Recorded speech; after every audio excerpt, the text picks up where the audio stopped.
వసంత పంచమి సందర్భంగా ఏడుపాయల అమ్మవారి విశేష అలంకరణ. భక్తులకు సరస్వతీదేవి రూపంలో దర్శనమిస్తున్నారు వనదుర్గామాత. మంజీరా జలాలతో దుర్గామాతకి అభిషేకం, కుంకుమార్చన నిర్వహించారు అర్చకులు.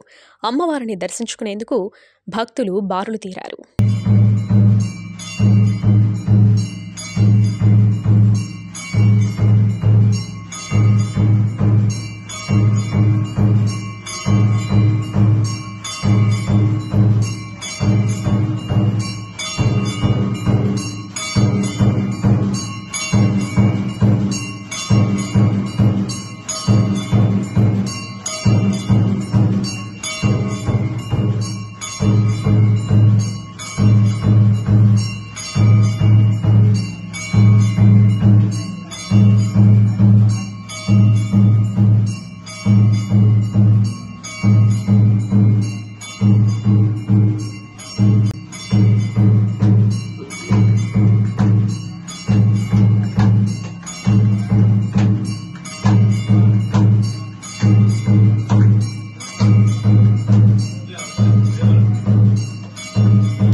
ओम भक्तालि बृंदालि सलक्षणायाः संपूर्णकर्त्रीं महिषासनां शिवां मंजीरनीरस्वरघोषदीप्तां वनदुर्गमाम्बां शरणं प्रपद्ये.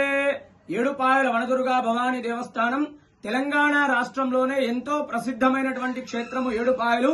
మరి ఈ రోజు వసంత పంచమిని పురస్కరించుకొని వనదుర్గా అమ్మవారిని సరస్వతీమాత దేవి రూపంలో అలంకరించడం జరిగింది. ఉదయాన్నే అమ్మవారికి విశేషమైనటువంటి అభిషేకము, తదనంతరం అమ్మవారికి సహస్రనామ కుంకుమార్చన, అదేవిధంగా వనదుర్గా అమ్మవారు సరస్వతీదేవి రూపంలో భక్తులకు దర్శనమిస్తుంది. అదేవిధంగా మరి ఈ రోజున ఎవరైతే చిన్నపిల్లలు అక్షరాభ్యాస కార్యక్రమం చేసుకుంటారో వారికి అఖండ విద్య, బుద్ధి, మేధస్సు కలుగుతాయి. ఈ యొక్క వచ్చేటువంటి భక్తులకు కూడా ఎలాంటి ఇబ్బందులు కలగకుండా మా యొక్క ఆలయ ఈవో చంద్రశేఖర్ గారు అన్ని ఏర్పాట్లు కూడా చేయించారు. వనదుర్గా భవానీ మాతాకి జై. Like, share and subscribe to Saira TV. ఓ సైరా.